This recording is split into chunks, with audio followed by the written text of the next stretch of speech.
You're listening to Keith Engle, the host of TGI Sports Talk on the National Streaming Sports Roku channel. Football season is here, and SeatGeek is my go-to for buying tickets. Now with SeatGeek, every single ticket is backed with their buyer guarantee. We've all had plans change, and when you can't make it to the big game, SeatGeek has you covered. They're the only ticketer that allows you to return your tickets ahead of the event for credit with SeatGeek swaps. So when things come up, I know that my tickets won't go to waste. So what are you waiting for? Download the SeatGeek app to maximize your possibilities and shop live events with confidence. Good morning, everybody. Keith Engle here. TGI Sports Talks Sunday stream of consciousness. It's great to have you with us. What a great... is this the best time to be watching sports? Yankees on their way to the World Series for the first time in 15 years. Mets still trying to get to a Game 7 tonight. Number one goes down again in college football. We'll have another new number one, and I think it'll be Oregon. We got other games. Bama loses again. Tennessee puts themselves back in the race. Big news in the NFL, or big games in the NFL, I guess. We'll talk about a lot of that. I'll buy stuff here a little bit to talk about. You guys, this is your show. Welcome. I want to welcome everybody watching today on Facebook, YouTube, the TGI Sports Talk platforms.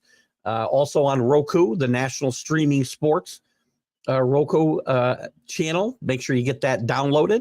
We want to thank SeatGeeks. You can see the QR code in the upper right-hand corner, which I'll probably take down from my logo in a second. We'll put it back up again when we play the ad again. Great. I use SeatGeeks. Good stuff, and really a good sponsor of National Streaming Sports, and in turn, this show.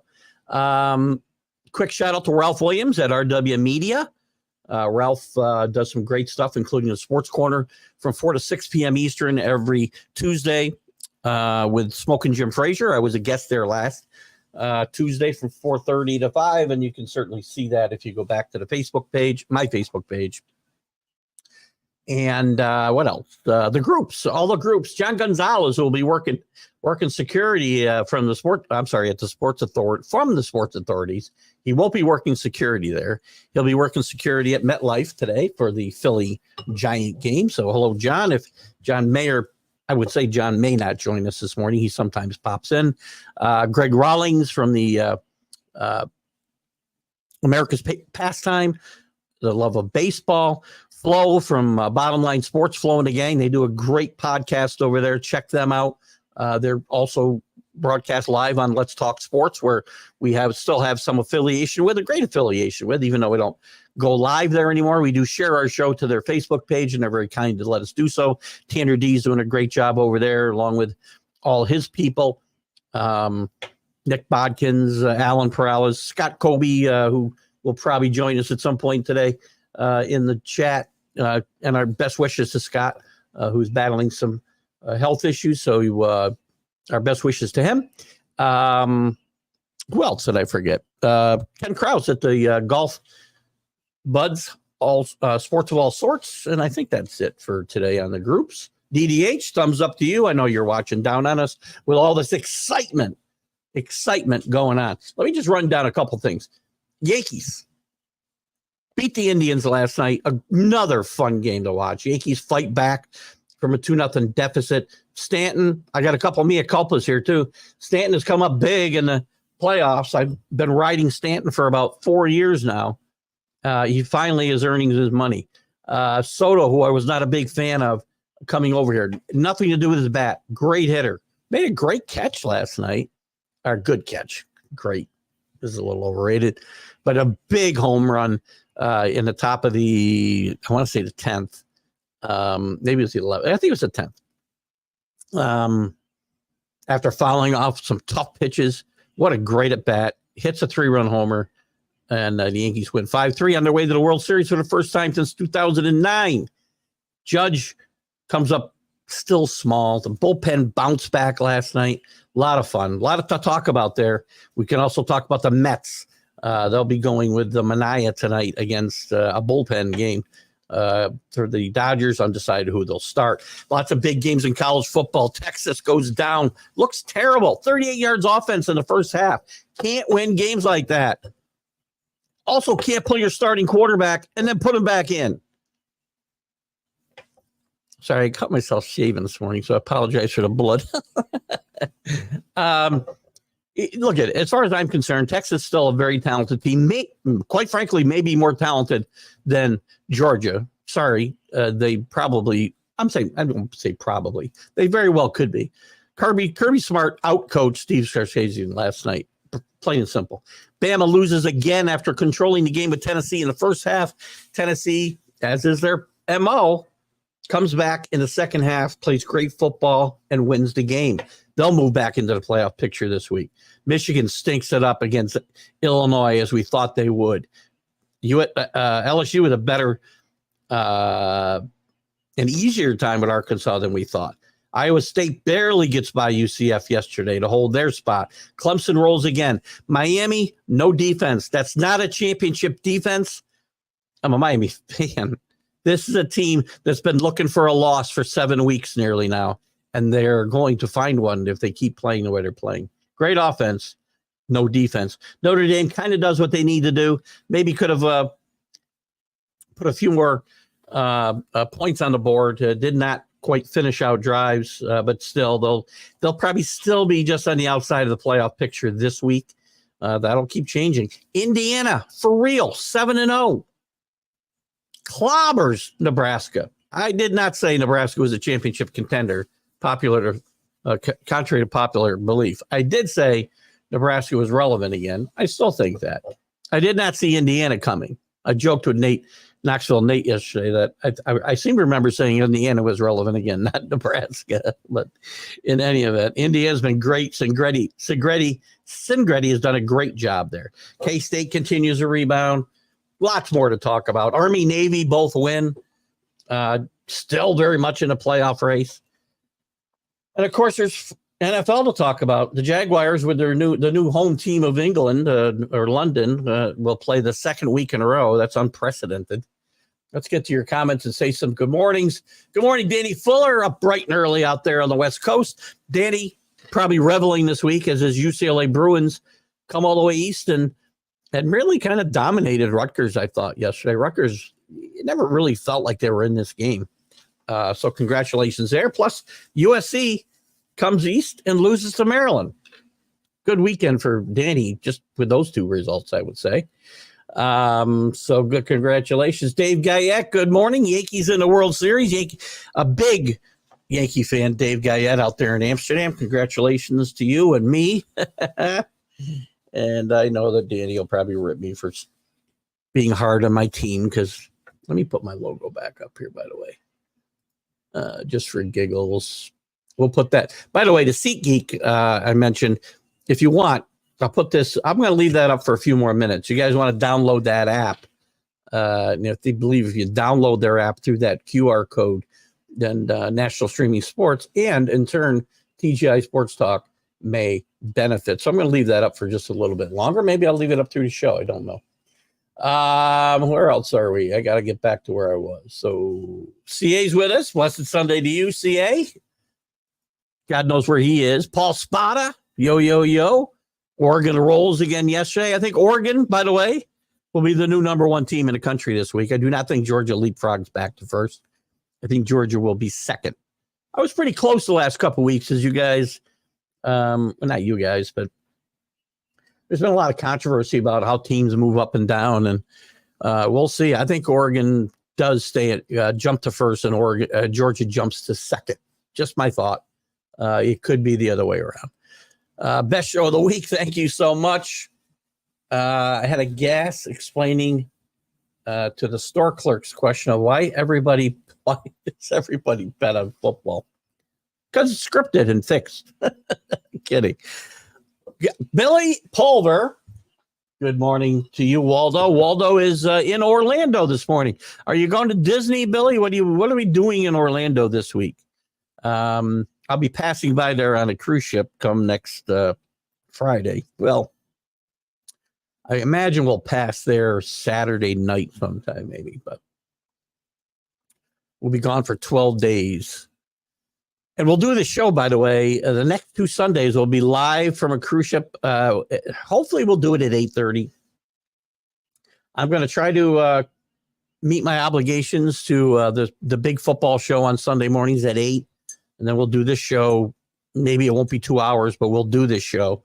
And all of our shows, except for the one-on-one show, which I'll talk about as we go through the show today. CA says the PDC European Tour Czech Open currently on FanDuel TV. There's your professional darts update of the week. Look at that bleeder. Starting to close up, I think. Danny. I knew this was coming. Let's see. Can I leave out the wow? Wow. Let's see how critical Keith can be of his Yankees today. Oh, wait. His team did make the World Series. Again, in defense of myself, and this isn't you, Danny, but there's a lot of guys in my position who do shows like this or appear on shows like this. And they're fans of teams, and they come in and they're going to win every game. They're never going to lose. They don't have any problems. They're the best team in football. They're the best team in baseball. I won't point out any, Philly sports guy. We're sneaky or any of those, these guys. And I get it. You're a fan of your team. You're bound to win every game. But I feel a responsibility. And I've been this way before I even did this type of show. I'm very realistic about my teams. It was that way with the Patriots for 20 years. Those weren't all great teams. They found a way to win games. They weren't all great teams. And when they have flaws, you point them out. All I do is point out the Yankees' flaws. And those flaws hasn't necessarily changed. But the guys that I've gotten on, like Stanton, has come up big. Seems like every hit he gets is a home run. And Soto's played well. And Boone hasn't made any major gaffes. And Gleyber Torres hasn't run into any outs, although some other guys have. The bullpen has been lights out, except for a little bit game. What did they play? Game 5 last night? 4-1, right? So I guess it would have been game 3. And game 4 was terrible. Base running. You can't do that in big games. You can't give away outs. So again, there are things that I'll point out. I don't know what that last thing. Oh, I think you mean World Series, unless you're speaking a different language to me right now. Series. You're all right, Danny. Listen, I speak like you're right, so don't worry. It is Hallelujah Day. Oh, I think you mean Sunday. Yes, continue your prayers for our boy Scott Kobe. Hopefully Scott joins us for a bit today and gives us a few picks. Drew, good morning, Drew. Did I say good morning, Chris, by the way? Good morning, Chris. Good to have you with us. Our Canadian correspondent. I can't really call him our Toronto correspondent anymore, as he is he's moved north of Toronto, which, again, I don't know if that's like the North Pole or what. I have no idea. But as far as I know, I'm not good with geography. I don't think the North Pole is really part of Canada. I did watch Elf, so I didn't get that impression. Good morning, Drew. Good to have you with us. Congrats to all Yankee fans. Thank you. I'll take that on behalf of all of us. Guess all the broom criticisms are in danger now. No. Look, just because teams start to win, I'll cut them some slack. It doesn't excuse all the things Aaron Boone has done wrong for the past 5 years.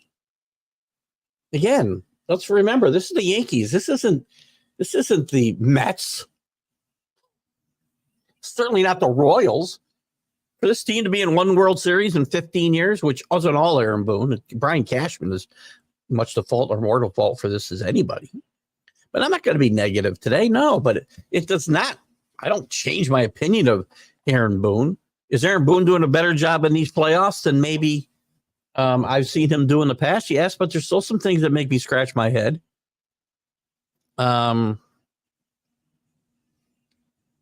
But again, there's things that all managers do make me scratch my head. So, anyway, yeah, that's not me. I will admit when I'm wrong. I'm wrong a lot, and you guys hear me. And you'll hear some of it in college football talk today, right? I give my mea culpas, I do. But, just because a guy starts to win doesn't mean, he's all of a sudden, the best manager ever walked the face of the earth. Not by any standard, but they're winning. Welcome, Horns. Welcome to the SEC. I was scared. The over. Texas kills us on the over. I don't know if you bet the over. I know you liked it yesterday, Danny. But, this team getting 38 yards of offense in the first half, ridiculous. This is to me, this was totally on the coaching. That take nothing away from Georgia. Georgia is not the powerhouse they were when they were winning back-to-back championships a few years back. I don't think they're even as good as they were last year. But they know how to win, and they know how to. They're well coached. And the Texas fans showed zero class, by the way, throwing bottles on the field, and basically, from what it appeared, that their outburst affected the officiating, and they overturned a call, which Kirby Smart rightly said, "You're setting a terrible precedent here."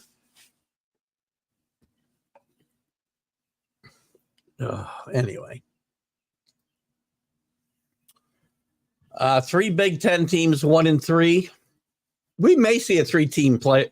We talked about it. I didn't get into that conversation too much on the TGI Sports Talk chat. And if there's more people that want to get in that chat, you're certainly more than welcome. Danny and Chris, I know, have joined. Paul has joined recently, and Kenny and Rick really keep that chat going.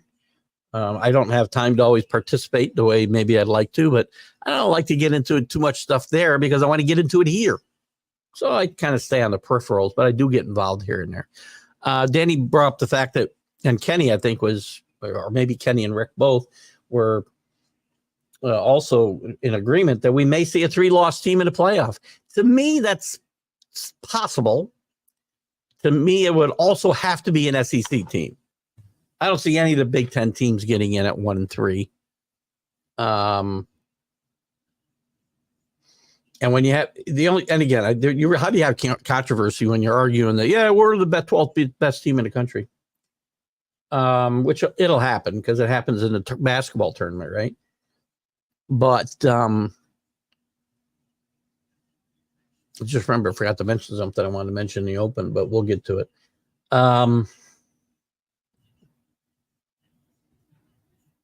If you have a 3-loss team in and it leaves somebody like, I don't know, a 2-loss or even a 1-loss second place team in say the Big Ten, or won't be the Big Ten. Big Ten will get at least 2 and maybe 3 with the way Indiana's playing, or Penn State.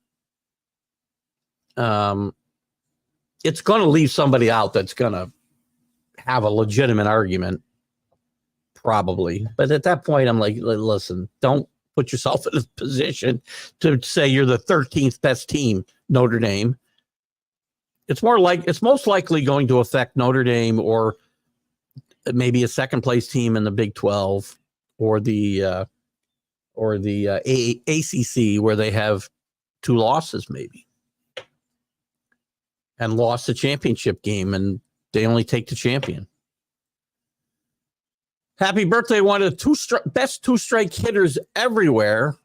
Surprising he's only 55 today. Happy birthday to former Royal sensation Juan Gonzalez. No, wasn't that the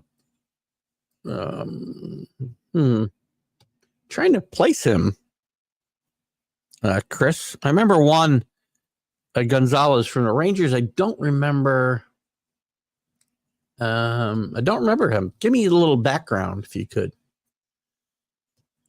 I did predict the Bama loss, didn't I? Defense. Listen, this is not a bad Alabama football team. The SEC is just really good and really balanced. No great team, but a bunch of really good teams. I mean, look at LSU and A&M right now are in first place with all the big boys looking up at them. Not that they're not big boys. I'm afraid I think I've stopped bleeding, so I apologize if I got a little gab there, but I got punched out this morning. It's a long story. Shaving. And Kalen DeBoer is going to be fine, guys. We knew that this team would probably take a step back this year. They lost some really good players in the portal when Nick Saban retired. DeBoer's replacing the greatest coach in the history of college football. Not an easy job.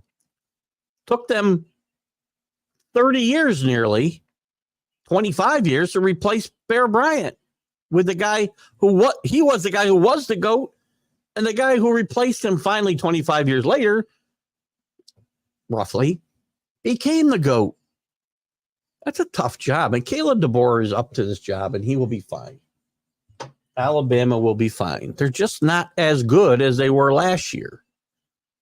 Jalen Milroe is trying to do too much. They don't have the same athletes around him. They have better athletes than a lot of teams in the country. But the SEC is not the same. There's not a lot of conferences in the country. It's really, really good every week, which is why you opponents of a 12-team playoff who said the regular season wouldn't matter, show me some evidence that it doesn't matter. These games all matter. Right now, I would say with a 14 playoff, you'd be down to about 7 teams probably in the hunt.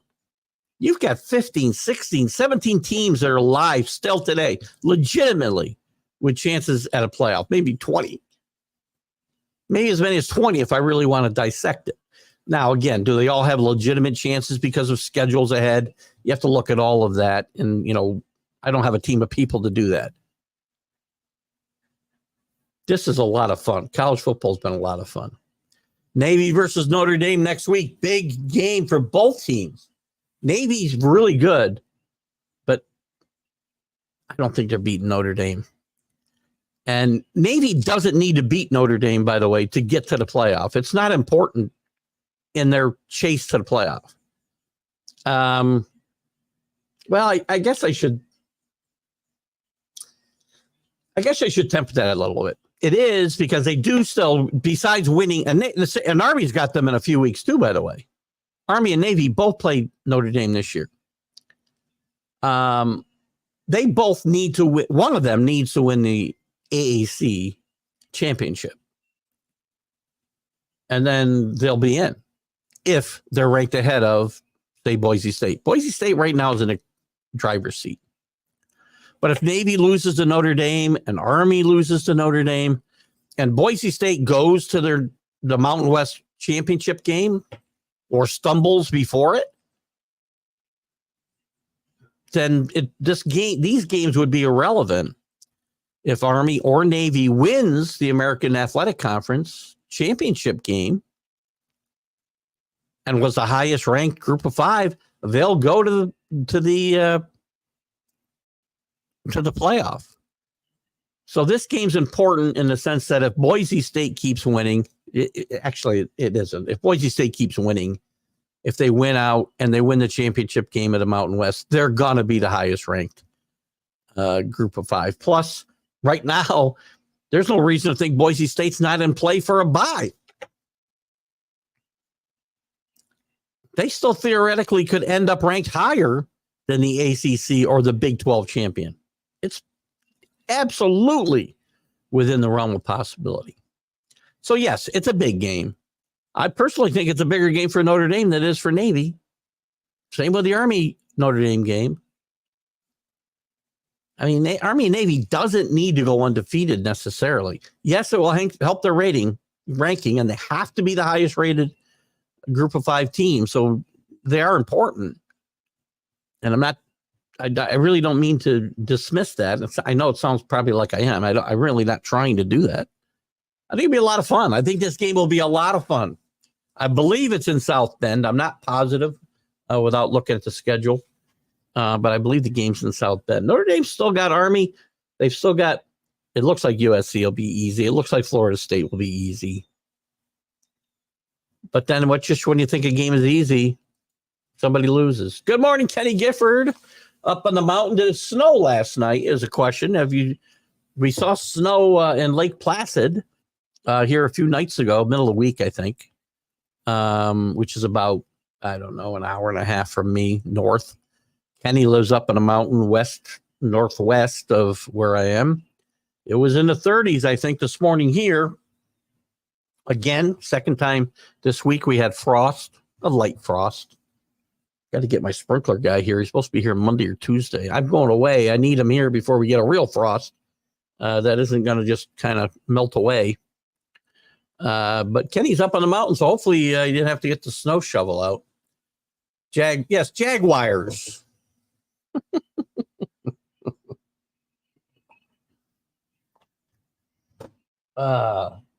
I say things the way I say them. It just is what it is. They do seem to unplug for now. They lose today to the Patriots, which is just a distinct possibility. How the Jaguars are a 6-point favorite today, which is the last line I saw, is beyond me. It shouldn't be a 6-point favorite over Georgia. And plus, they do have one big advantage this week, is they're playing a second week in a row in London. So I'm guessing they never came home. If they did, that was silly. If they lose today, then if I was Doug Peterson, I would just kind of hang around London and sightsee, because I likely won't have a job come Monday or Tuesday. The Gators, Oregon, Wisconsin. Nice wins. I've talked, and Paul, I'm not sure why Paul's interested in the Gators. Paul's up in Wisconsin. If you remember, he's also Boston Paul. He's a Patriot fan, an Oregon fan, and now apparently a Wisconsin fan. Let me see. How did, hold on. I'm joking, Paul. Nice win for, I want to look at both these games since you're talking about them, but I can't seem to get to there we go. I got to get to my, I just had my scoreboard up. There we go. I got to switch my filters also. I can see how these two teams did. Let's take a quick look at, first of all, I want to look at Florida, because Billy Napier, I've had on the edge of getting fired all year. They big at home against Kentucky in the Swamp. Nice win, 48-20. Kentucky, a very mysterious team. They lose to Georgia. I'm sorry, you lose big at home to South Carolina. They nearly beat Georgia at home. They beat somebody else at home. Can't remember it. Listen, nice win for Billy Napier. I mean, Kentucky's not winning it by 28 at home is not going to save your job against Kentucky, but still a nice win. And let's see what Luke Fickell, they're not. We're all disappointed. That's a Big 12. I'm on the Big 10. Big 10. We're Wisconsin at Northwestern. Listen, Northwestern is a middle of the pack team here. Bronson, nice job coaching there after taking over. And there's some tough circumstances a year and a half ago. But they're 5-2, 3-1 in the Big 10, Wisconsin. Luke Fickell is making slow strides there. He lost his quarterback, Tyler Van Dyke, who I watched play up close at Miami and know how terrible he is anyway. But a good job. Universal Halloween house for Billy Pulver. We'll be on a cruise for Halloween, which I think is the second time that's happened. I don't care. My wife wanted to know if we were going to dress up, and I said, I'm going as a disgruntled sales and retention, national sales and retention manager. And so I'm just going as me. I'm going as Walter Matthau and or Jack Lemmon and Grumpy Old Men. I don't need anything. This is my costume right here.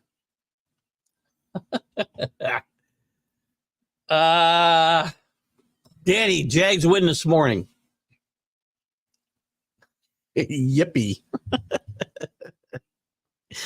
Maybe I just say Jags just so I don't incur people's wrath over my Perth education and lack of.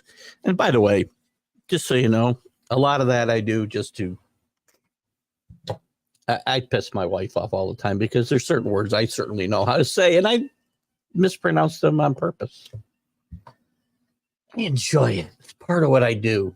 Because while you guys, Danny, Billy, the reigning champion, the 4-time consecutive champion of the Itch Award, Danny, Rick, and Kenny are contenders for this year's award, as we've got just 2.5 months to go. I can be a bit of an itch myself in real life. Well, even here, but I can't give myself an award. The new Ultimate Sports Time. Send me a video. Kenny, send me a video and I will do my best to send it in Messenger. If you can find me a video of this, I'm gonna bring up my personal Facebook page. Hold on. Boy, internet's slow here today. I'm not sure. There we go. Send it to me in Messenger if you can find a video, Kenny, and I would love to put this up. Ultimate Tire Wrestling. I'll put a quick video up. It can't be like 20 minutes, or I'll play a couple minutes of it, but bring it in. By the way, speaking of new features, well, this is a feature we've been trying to kick off for a while. We had pillow fighting. Professional pillow fighting was my favorite. Tackle basketball we found. Foot golf.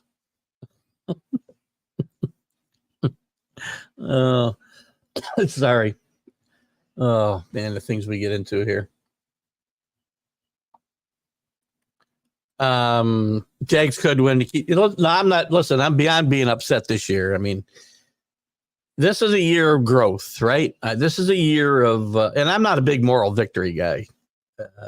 To me, as I've said to Drew and others, when I'm in competitions and of whatever, to me, second place is just the first loser. It's not important to me to finish second in anything. First, that's all I care about. I'm a competitive person. If I'm not finishing first, I might as well be last. So I'm not a big moral victory guy. But this season, never again. When you put on your rose-colored glasses, which I very rarely wear, and you kind of look for perfect storm type things. I saw with the Patriots, if everything worked out perfectly, could win, be around 8-9, 9-8. Realistically, I said this was a 4-win football team at best. Right now, I'm not even sure it's that. So I don't know that I'll be upset. All I care about right now is Drake May not getting hurt, not have his confidence destroyed to the Zach Wilson level. And we play some games that are watchable. We lost 41-21 last week. Was I mad? No, because there were some things I liked in the game. Right now, I have realistic expectations of this team. So I won't be that upset. I'll be upset if Drake May gets hurt. I'll be upset if Drake May regresses from where he was last week. Made some good plays, made some bad plays. So that's kind of where I am. Just not a big. So yeah, I guess I will be upset, but not. This isn't like when you're a good team and you lose to the Jaguars in London. But I will take them every week in pools. It's just who I am. I can't root against my team ever. My buddy Mark will sit there. I want draft picks. I'm never rooting for my team to lose. But I can't pronounce this guy's name in Miami. What a great. We need. I can't get into this. It won't sound good. I'm not even going to go down this road because it just won't sound good. It'll sound very racist, and I don't want to get into it because that's not who I am. It's just funny, but we'll be careful. Back It Up Binge Podcast is here. JB, good to have you with us. Good morning to the stream of consciousness. It's 42 degrees in Jersey weather. How great is that? But it's, I think 30, I want to say it was 37 when I got up this morning. My phone's upstairs because it was on zero. I don't know how somehow I wasn't charging all night last night. Getting cold. That's why I'm wondering if Kenny got another Navy moves. Navy won't move at all. Well, I don't know. Who else lost in the top 25? I'm going to give you my top 15 in a second. Back there, I'll give it to you now. Let's look here for a second. Who lost above? Let's see. By the way, BYU wins. A&M wins. Boise State's on a bye. Indiana wins big. They may move up past BYU. Struggle to get by Oklahoma State. You could see Indiana as high as 13. I got to think about moving them up my poll. Kansas State wins. Ole Miss is on a bye. Missouri gets by. Pittsburgh's on a bye. SMU wins big. Illinois with a big win against Michigan. Army and Navy are probably staying 23. Well, they'll move up. I'm sorry. Michigan lost. So Army and Navy likely will be 23, 24. Unlikely any of those teams above them fall below them. But that's fine. There's nothing wrong with that. I will give you right now, here's my top 15. We'll see how it hashes out. I do have Oregon moving to number 1. It's possible Georgia leapfrogs everybody. Where were they? 5? I just don't see them going from 5 to 1. I know they beat the best team in the country, ranked as the best team in the country. Very important distinction, by the way. Texas hadn't really had a test. I have Oregon 1, Georgia 2. Penn State and Ohio State 3 and 4, which is where they are now. The 5th spot, I'm dropping I'm moving Miami up to 5. I'm moving LSU up to 6, and I'm moving Texas down to 7. They could fall further. Again, number 1s don't normally fall that far. They looked terrible last night. Anyway, right now I'll put them at 7. Clemson at 8. Iowa State at 9. Tennessee at 10. Who is that? I can't read my writing. 11. Who I had at 11?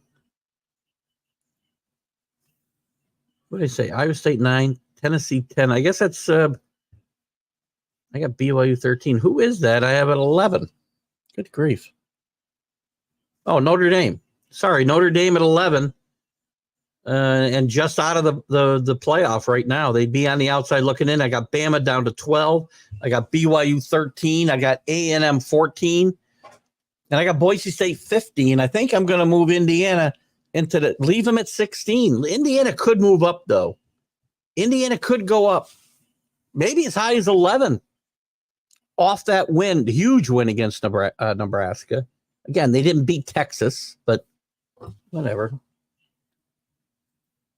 They found a way to win. Patriots, don't get me going. Don't get you going. You want to throw officials in there. Go ahead, Billy. It's fine.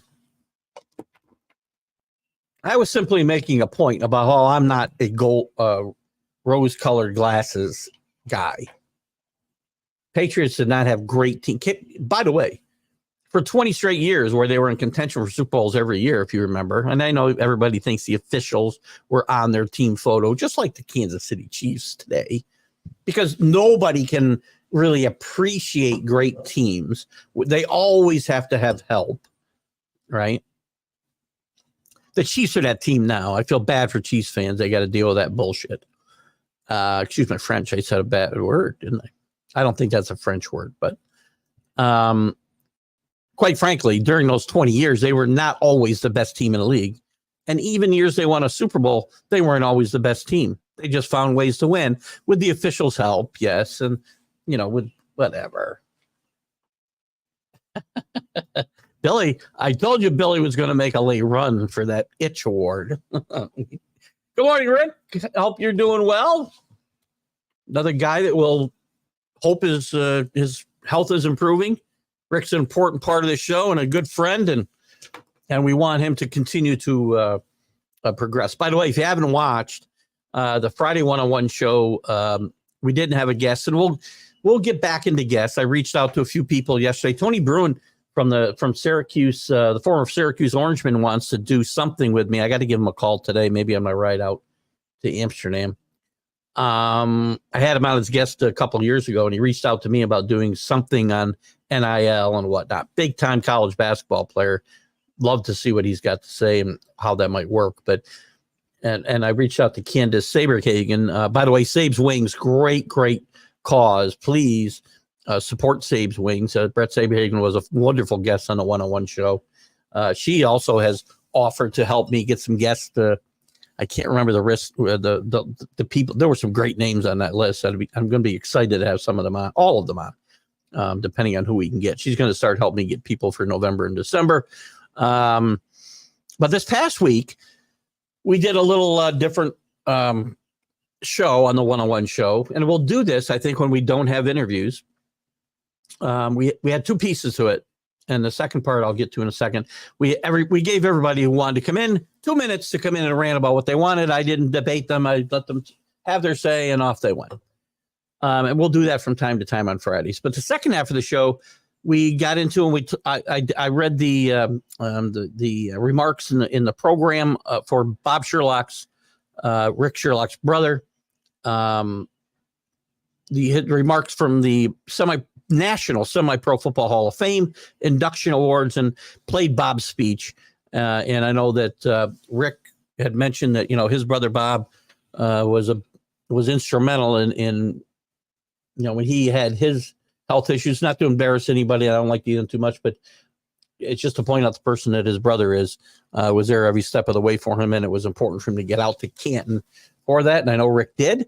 And Bob's speech was wonderful. And I mentioned that day, and I'll mention again today, that Bob Sherlock, and I haven't seen as much of Bob as I'd like to the last 20 years, or any of that crew, a great crew of friends they have there. And I haven't seen a lot of them. I see Louis. I know Louis might be out there. Louis, speak up. You Perthlites who get in here and watch the show, I appreciate it more than you know. But get in here, participate in the comments, would you? Rick is throwing down the gauntlet to you guys. But Bob gave us a great speech, and he's a Hall of Fame football player now, and he's also a Hall of Fame person. Just a great guy. There's no nicer guy on the planet than Bob Sherlock in my mind. And I don't say that just to ingratiate myself with him, I promise. Wait a minute. Danny says, great point. I'm going to stop reading from there. I'm going to stop at great point, Danny. That's what we love about you, that the Pirates guy, we won't mention names, although keep being you. I had me. And that's, thank you, Danny. I don't always take a compliment well, by the way, just so you know. I am me. What you see is me all the time.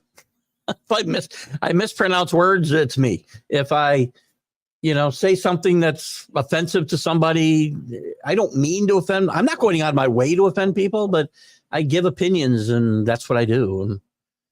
And I don't want to offend people. I'll have different opinions than other people. We'll argue a little bit, or debate, if that's a better word.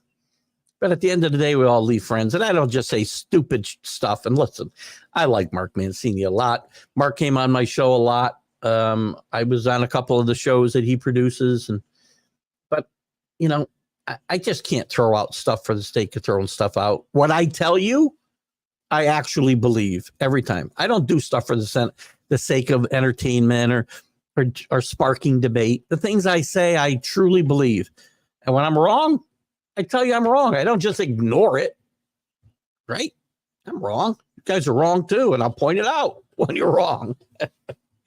And some guys don't like that, but I do. It's been to watch the front. I haven't watched any preseason, but the Raptors in Toronto have been fun to watch, according to Chris. And basketball, I'm a big Knicks fan, but regular season basketball is tough for me, especially this time of year to get into.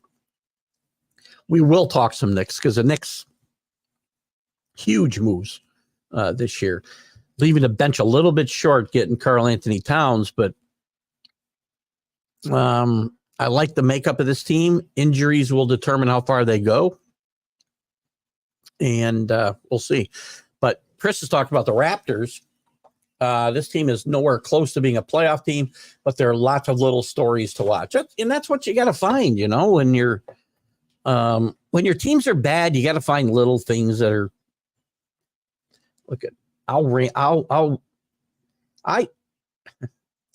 yes, I'm hard on my teams. I've been negative on the Yankees a lot this year, but I point out the good things too.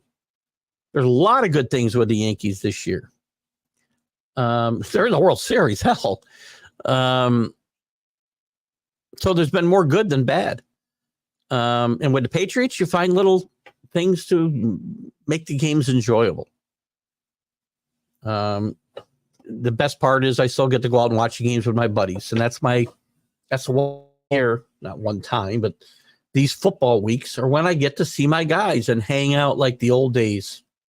I don't see them the way I'd like to. So we have a lot of fun. And going back to Amsterdam, it's not just the guys that I watch the games with week in and week out. There's all kinds of people filtering in and out that I don't get to see that have been in my life for 50 plus years. And every week I seem to run into one of them that I haven't seen in 20 or 30 years. And that's a lot of fun for me. I don't know how I got on this with Chris's comment, but you're right, Chris. Good stories. And we'll get into, I know basketball isn't something we dive into a lot on this show, but we will if people want to bring it up. I know a lot of people don't like the professional game. When my team is good, and I'm a fair weather fan when it comes to the NBA. I'm a Knick fan and not a fan of a lot of else that goes on. But there's certainly things to talk about. Speaking of across the pond, we're warming up right now, and Michael Gott is with us from over in the UK. He says hello to all you in the chat. F1 to watch here over the pond. What's that mean? Football 1. Maybe football 1 to watch over here over the pond. Keith, USGP at Texas. What is that? I don't know what that is. Before the London game at Wembley Live, Jags and the Pats. Apologies now, Keith. Your Pats kissing death to the Pats coach. Now, here's the thing. I'm going to talk a little bit right now about Gerard Mayo. This has been bugging me for a while. I was all for Gerard Mayo getting hired. Very loyal to the organization. Great player when he played. Had to retire due to injuries and such. Very good assistant coach. Quasi defensive coordinator. We don't give coordinator titles a lot of times because Robert Kraft likes to save the money apparently. And that's been for decades. But it started to go haywire for me at his press conference, his introductory press conference. And right now, I see a team that is not well coached. Forget about the lack of talent. That's not all on him. That's on the organization in general. Let me take this down just so my face gets back up here, Michael. Glad you're with us again, Michael. A lot of penalties. That's coaching.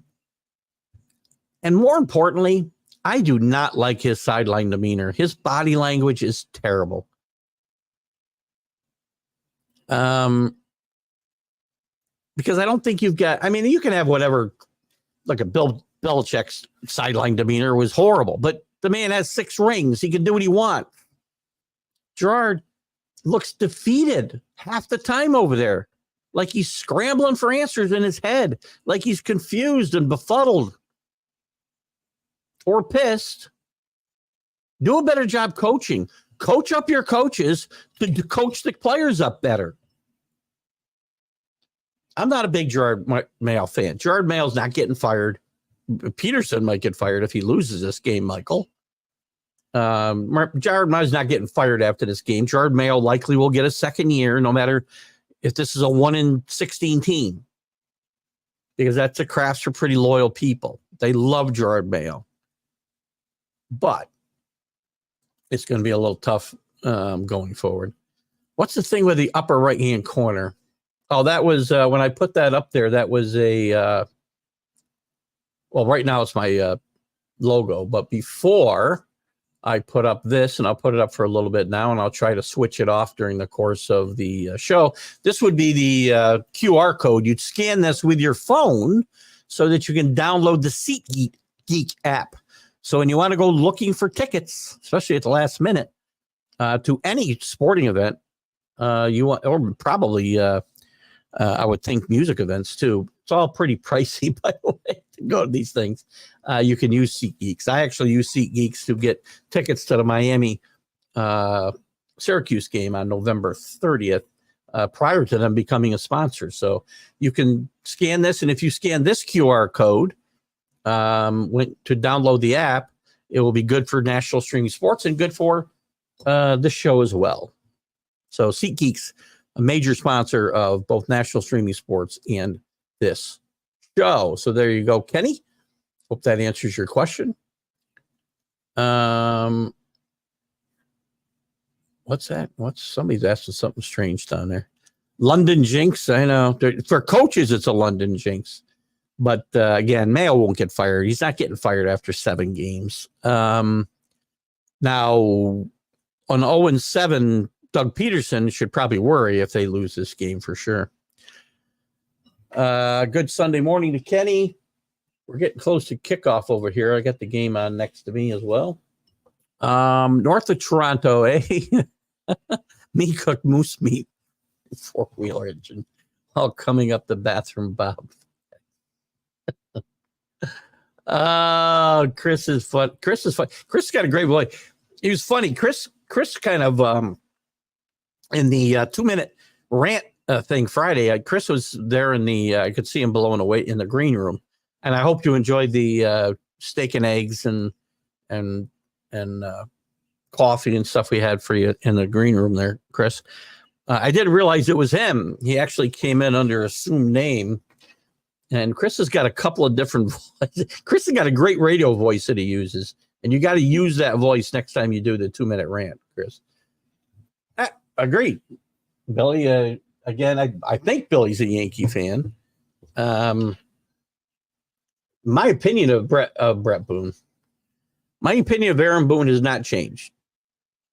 They will win this World Series despite Aaron Boone. He's done okay in these 2 series. There's been no major gaffes that I can see. My overall problem with Aaron Boone is not necessarily game strategy, but it's his overall management of the team and his lack of holding guys accountable for lack of fundamental baseball knowledge, game situation awareness. Lack of accountability can destroy a team. So to me, look at Brett Boone is who he is. Brett Boone. Aaron Boone is who he is. I keep saying Brett Boone because I've tried to get Brett and Bob Boone on the show, and they tell me no, and I think maybe they're listening to my negative comments about their brother and their son. And I don't apologize for those comments. I like Aaron Boone. Aaron Boone had one of those iconic home runs in the history of the Yankees and Major League Baseball against the Red Sox in 2003. Now, him playing basketball that offseason also prompted them to go and get A-Rod when he tore up his knee. Maybe that's what I hold against him subconsciously. I don't know. But yeah, my opinion hasn't changed a lot. A lot of thanks, back and forth. Gun to your head in Texas, right? Yeah, I know. I bet the over and gun to my head, Texas. That's why I didn't bet the game. That's why you had to put a gun to my head to make the pick, Rick. I told you, and I did say this Wednesday night, if this game was in Georgia, this would have been a no-brainer pick for me to pick Georgia. But I wasn't sure about either one of these teams going into this game, except I thought they'd score 60-plus points, or at least 58, and win. Give me a winner. So we're 1-2 yesterday in our college picks. Actually, Chris was betting my picks that I do on Mac and Jack on Friday. I don't remember what games we covered, Chris. I got to start betting those games, right? How do I do? Because Chris said he was going to bet them. He bet them last week, and I think he went 3-0. I don't always tend to bet the same games because lines might be different in the cigar box as I do with the games I give Mac and Jack. Where can I get to the TGI chat? You're here. What do you mean? Oh, the chat. Jeremy, send me. Are we friends? If we're not friends, go to my private page, Keith Engle, and send me a message, and I'll put you in the chat. If we're friends already, just send me a chat. I can't remember if we're friends on my personal page or not, but do me a favor and send it to me. Tell me who you are, if it's something other than Back It Up Binge Podcast, and I'll add you to the chat. Anybody here that joins this show is certainly welcome in that chat. And if I'm not always there participating, because you guys have been really chatting it up, and I like that. Don't be upset. Texas, right? Big 12 is really tight. Big 12 will stay tight. All these conferences are going to be tight. I mean, the Big 12 right now, BYU, Iowa State 4-0. Iowa State barely gets by UCF this week, excuse me, who I liked as a sleeper in this conference, but they're only 1-3. I thought KJ Jefferson and Gus Malzahn were made for each other. Apparently not. They're only 1-3, 2-5 overall. 3-4 overall. Not good football. Kansas State has fought their way back into this race after a bad loss to BYU at home, dismantled. Texas Tech loses their first game yesterday. Cincinnati hanging in there. Colorado, and there's another place I may need to make a mea culpa. I had this team 5-7. Somebody pointed out in the chat last night, I think it might have been Rick, one more game and they're bowl eligible. Well, quite frankly, they could be bowl eligible now because 5-7 teams are getting in all the time now because of lack of teams just deciding they're not going. Arizona State with a bad loss to who'd they lose to this week? Did I jot that down? Anyway, their coach Dillingham has said he's going to hold kicker trials. They haven't had a successful field goal in 3 games. So yes, very tight. And Colorado right in the race. Surprisingly, I'm going to give it one more week. Notre Dame sneaking through the back door when no one's watching. Still on the outside looking in, I would say right now. Michael, I think they're probably the 13th team right now. As I said, well, right now, again, if I went by my rankings, right? Well, it's a little harder. Let's go by the old. Let me go by the old rankings and try to factor in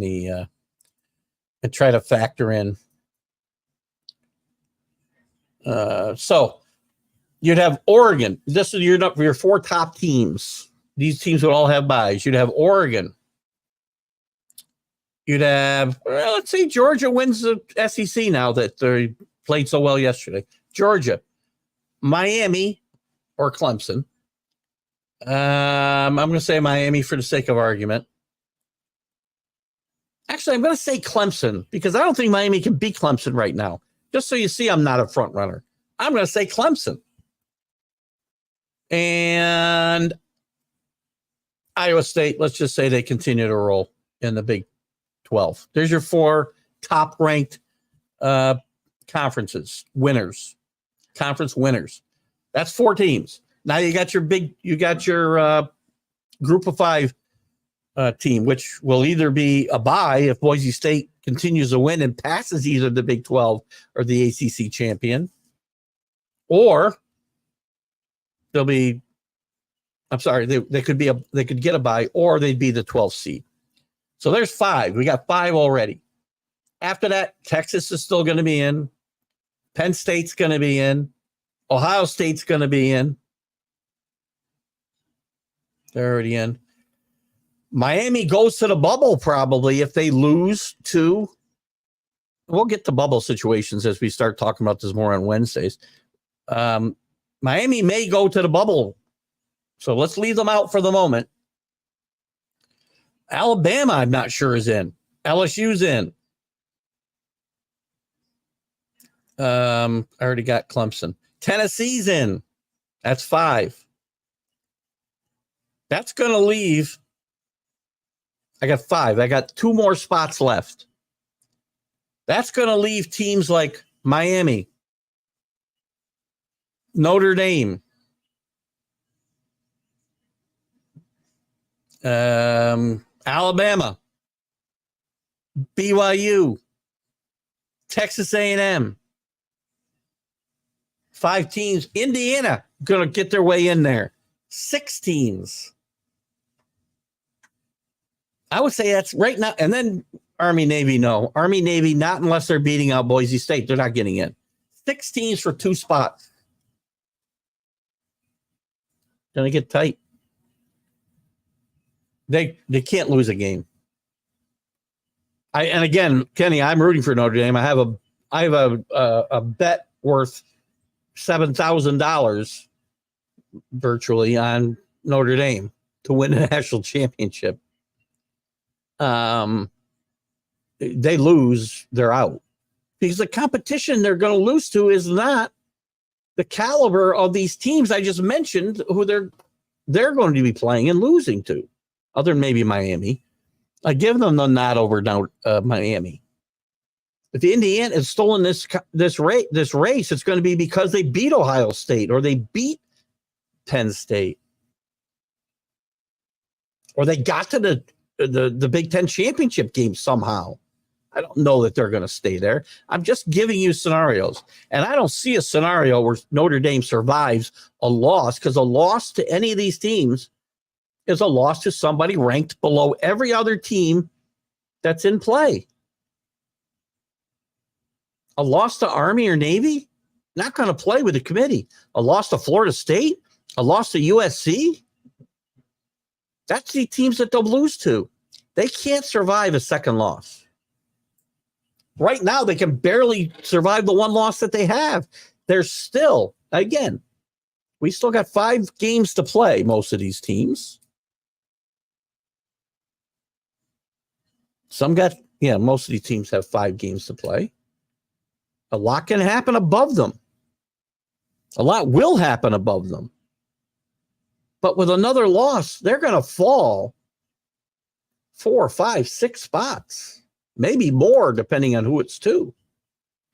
Notre Dame's going to have a very tough time getting in with 2 losses.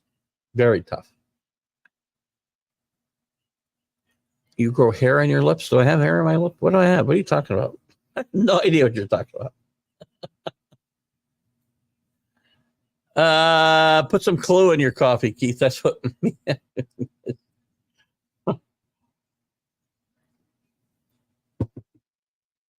Oh, I played for Kansas City for a month. You mess with me. See how you are?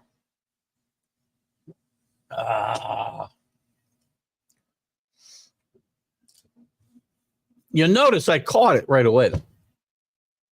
Bill Pulver, Bama would have thought you like New Mexico with your penchant for Mexican.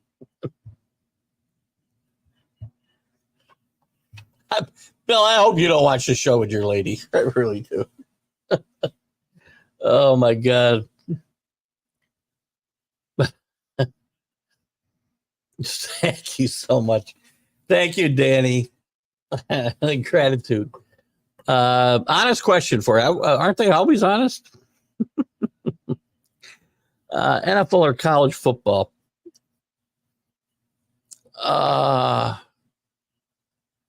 What do you favor? I just don't get into college football. Maybe because I grew up with Tailback U, USC, and they're just inconsistent. Well, shouldn't have brought that up with Danny in the room. But here, I will tell you this. I love the NFL. I love my Patriots. The college football, and I said this a lot, that, you know, my problems with college football are all off the field. Realignment, NIL, and I've tried not to focus on all the transfer portal. I've tried not to focus on all this stuff. and focus on the field. I said, with all this crap going on, if the product on the field, if the excitement and the energy in the stadiums is still the same, I will not lose my enthusiasm that college football is a better game than the NFL. Now, maybe I should temper that. Maybe it's not a better game because the players are better at the next level. I get that. But the excitement, the energy level on Saturdays has always been my argument. Some of the football could be fine on really good on Sundays and better than Saturdays. They're better players theoretically. But the product, the way it's presented, and the way the energy level in these stadiums are with college students, with bands, listen, you ever hear an NFL stadium as loud as Neyland Stadium in Tennessee was last night? No. You don't ever hear that. They get excited, but when nothing's going on. The game on Saturday, and there's a lot of guys here that I know that'll agree with me and some that won't. The games on Saturday are the energy and the excitement level is miles ahead of the NFL. Miles. And that's just my opinion. Just one man's opinion. Danny Fuller, MetLife is, they're going to play in MetLife. That gives Notre Dame no home field advantage. Who's the home team? I'm guessing that it's Navy, right? Because they didn't want to play at the small Naval Academy. Kenny, you into the shake and bake system? You don't get. Oh my God! It's probably a rhetorical question, Kenny. What do I make of Miami? I know we're talking about the Hurricanes. I see a team. That's why as I went through this, Paul, and you may have put this up before I went through my current playoff situation. I don't think they're beating Clemson. They may not beat Pittsburgh.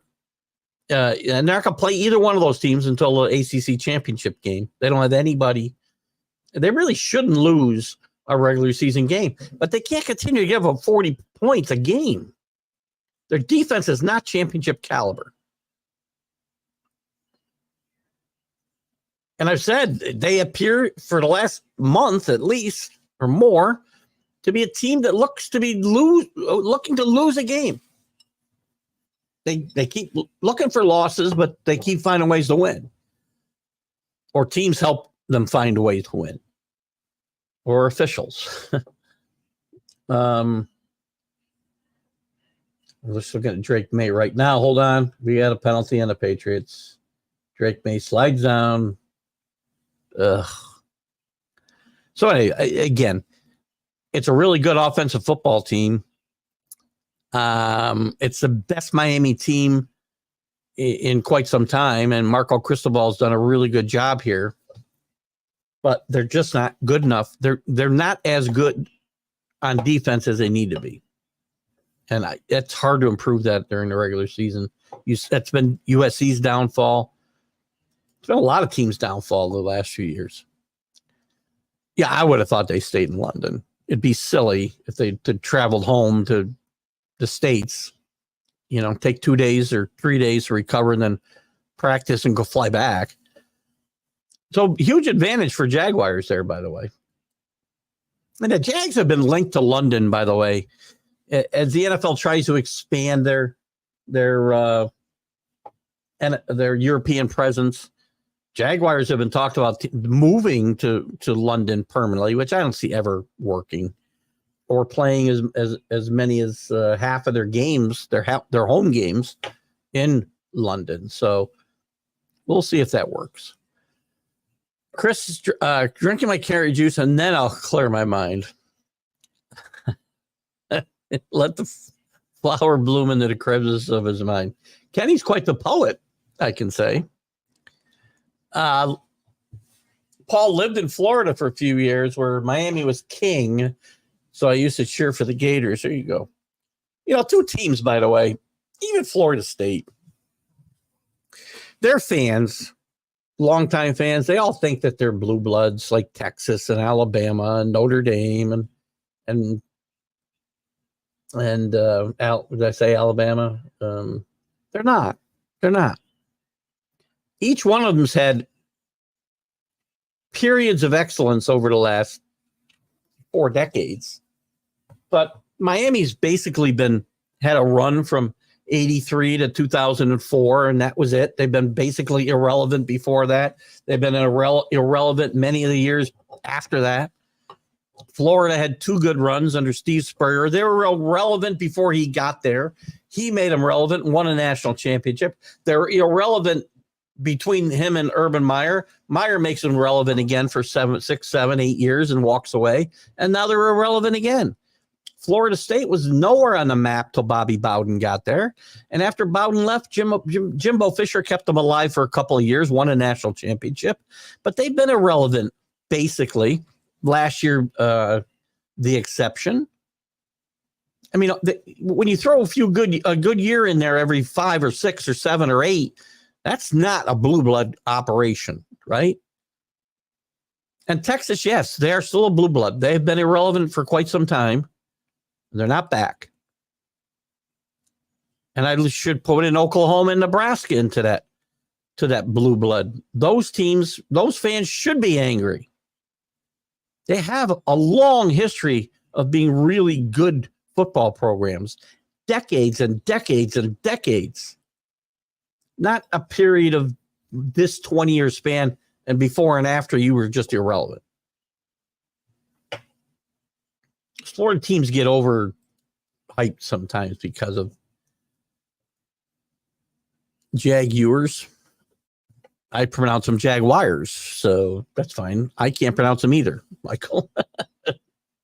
Your pronunciation is fine with me because I don't get hung up on that stuff. After you stated about saying words wrong on purpose, Paula just moaned and said, what did they do to you people at birth? I do it wrong to mess with my wife mostly. And it's only certain stuff that I know, like foliage. And now Jaguars. There's a couple others that are slipping my mind right now that I do consistently.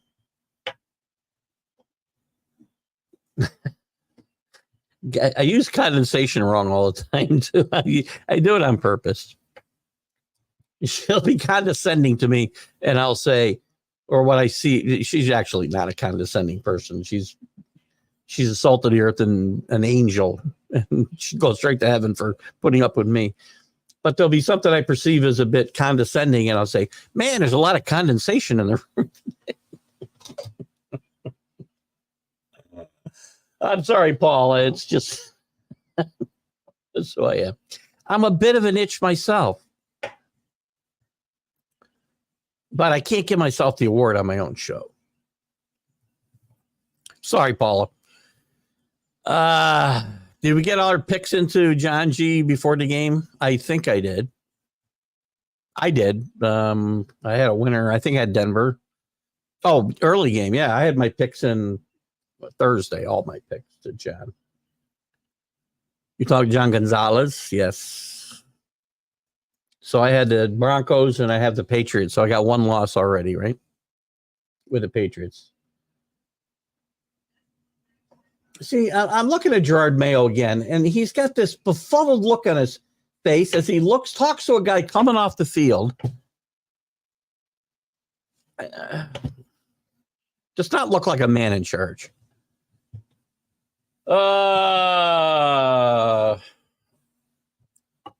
Drew likes when I run fantasy contests like pick them, and I generously let other people win.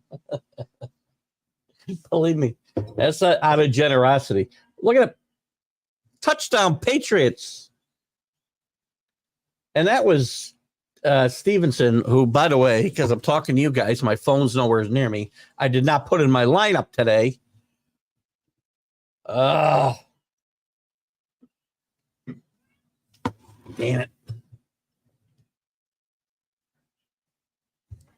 I think that was Stevenson, wasn't it?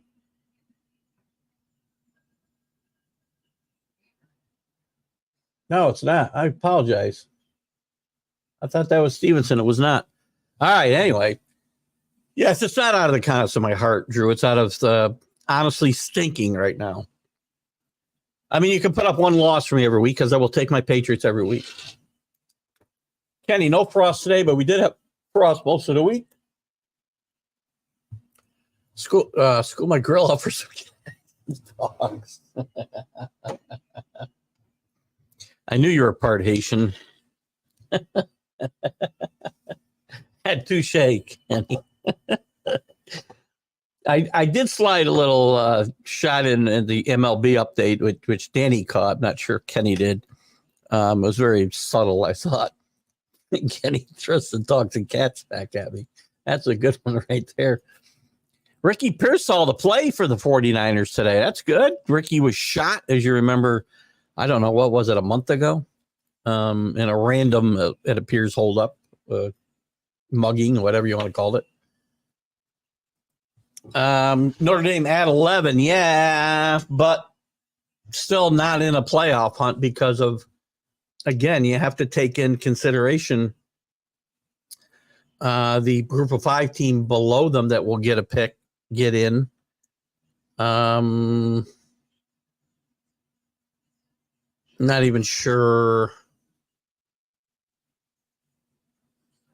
Yeah, I think I had Notre Dame at 11. I have Notre Dame at 11 as well right now in my pick 'em. But again, I can't remember what I just did. Oh yeah, you got to take into consideration some of these second place teams. And again, this is through the AP poll, right? So the committee poll could be significantly different. I still think, again, I think my argument, I'm not saying Notre Dame's out right now. If you, those last 2 spots are between the 5 or 6 teams that I mentioned.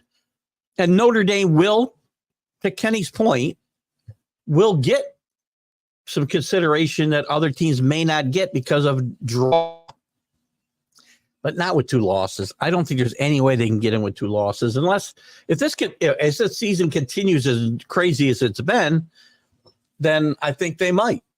I don't think anybody's going undefeated. I think Oregon will lose somewhere, probably to Ohio State in their next match up there. Penn State, I think, will lose to Ohio State. Miami, I think, will lose to Clemson in the ACC championship game. Iowa State, I think, will stumble somewhere. You saw them nearly stumble last night. BYU almost lost against Oklahoma State. And I think they'll lose in the championship game to Iowa State. So, again, I think there will be, again, just theoreticals here, right? Who else is undefeated? Indiana, they got a tough road to stay undefeated. Pittsburgh, tough road to stay undefeated. Army, tough road to stay undefeated. Navy, tough road to stay undefeated. I don't think we're going to see an undefeated team as we hit the playoff. Titans, trot out, yeah, Mason Rudolph. Oh, God. Just watch out for helmets. Watch out for swinging helmets, Mason. Guys like Mason Rudolph are the reason I tell you. I hate to open up this can of worms, but I'm going to. All the guys who say Colin Kaepernick is only not in the NFL because he's been blackballed for his political stances are nuts. You look at how bad some of the quarterbacks are sitting on benches and holding clipboards like Mason Rudolph. And if Colin Kaepernick could actually play, he'd be in the league. This league doesn't give a crap about murderers or people who abuse women or political stances. They just don't care. We have 2 national anthems.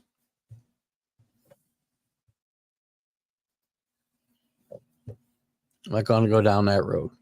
Robert Butler from Sports Scopes. Good to have Robert with us. Coach quarterback dominant combos from other bases. Hate it. Coach quarterback dominant combos, other fan base, hate it. 100%. We could move, whether we're talking about college or pros, it's the same thing. We hate teams that are doing well. We hate on I mean, the Chiefs have very seamlessly picked up the mantle from the Patriots. Just check out social media, guys. That's all you have to do. It can't just be good.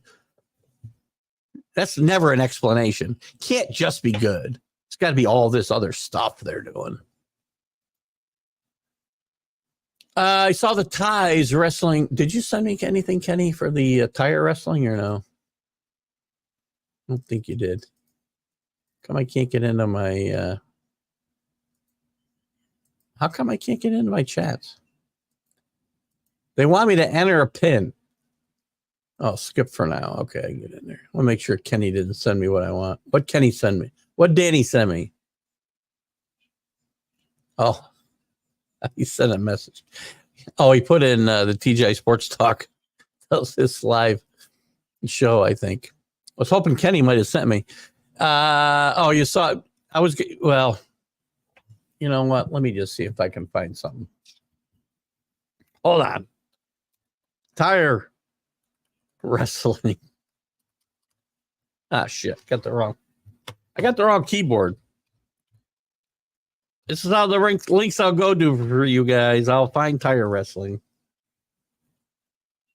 video. I see a picture. Oh my God. Let me find a video. Can I find anything? Oh, is there something here? This is 40 seconds. What the hell is this?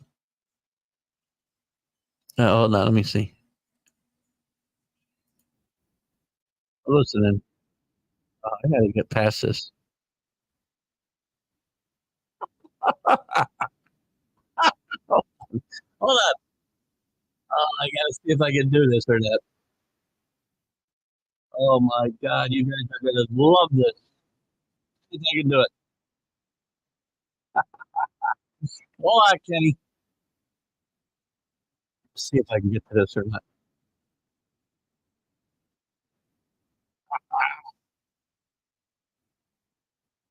Here we go. Time you can win the round Tire by wrestling, knockout guys. Let me just put it by up. dunking 51% of your opponent inside the hole. I don't know if you guys can A hear lot this of back or and not, forth action. Good fight going here, but Black Larry getting lots of control time here. I got him This is way too ahead much for me. on the clock timer at this point. Yeah, absolutely. He's looking really dominant here. This First is round of the grappling absolutely- challenge, Black Larry defeated Anthony Merrill in the Gorilla Games segment of the show, and then immediately followed Let's go forward. Usually get tired. I want to see dropping something. that. How's this guy win? competitors. Okay, Anthony Merrill is in the air. The control time clock Guess you has gotta get started, this guy upside down in there. and Cameron Harris is just Austin.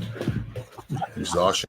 I'm trying really hard not to waste too much time. I want to find a winner. Cameron Harris is going to kind of tuck him in the hole, and that's going to Time. be Austin, but seemingly There they go. They're back at it. the competitors to get back to the top. I'm trying hard to find a win here. Him tied on. Let's get to. Neither one of these two guys. Is Let's this guy go. winning 38-0. Is that the deal? Lots of good hand fighting here. We've seen a lot out of both. No, this one is for my brother. Hold on. Did he Over touch the him? side and touches the mat with his hands to stop the control time clock. And we're back to the draw. Oh my God! All right, I'm done. I'm done. And that's the end of round. Oh my God! I think that guy won 38-0. Ruin Arledge used to call these trash sports. He made a whole career. He built ABC Sports on Wide World of Sports on stuff like that. That is awesome. Oh my God. Oh my God. By the way, Mike Tomlin, and I talked to Ralph Wilson about this in Pittsburgh, RW Media, Ralph Wilson, and he's certainly against this whole Russell Wilson thing. He did 2 minutes on the Friday show. This is the stupidest thing ever. This isn't Russell Wilson from 6 years ago. Russell Wilson is no better than Justin Fields is today. No better. And this is a 4-2 football team, and this is a great way to divide your quarterback or your locker room. Great job, Mike. 4-2. You take a quarterback out who's not really played bad, hasn't played great, but he's not They're finding ways to win. Russell Wilson is no better and maybe worse than Justin Fields is at this point in their careers. I'm sorry, you don't make this move. This is silly and shouldn't happen. His 21-day window will open for him to get yet another concussion. It's probably a bad situation. Ronnie Bear with us. Ronnie Bear down in Texas. You still in Texas, Ronnie? It's great to have Ronnie with us. Ronnie used to own Kiddo's Tavern in Amsterdam. Spent a lot of time there. Had a lot of fun. We had a lot of football, fantasy football fun there. We had a lot of party fun there. Golf tournaments. Ronnie and his mom, Inez, ran a great place. A lot of fun. And greatly missed, Ronnie. I hope you're doing well down there in Texas. Please stay in touch on the show. We love guys. Ronnie is a really big Dodger fan as well. And if you're still with me, Ronnie, I hope you'll, first of all, let me know that you're still down in Texas. That's the last I knew. Maybe you've retired. I can't remember what you were doing last I knew, but miss you, buddy. And great to hear from you. Sorry it was so long I got to you. I get so many comments. It's hard to keep up. And then I go ranting and raving about tire frickin' wrestling. Trade just growing for Mike Williams. Who's going to take the contract, Drew? I can't see a team taking that contract unless the Jets are going to pay it, and I'm not sure that they're in a position to do that.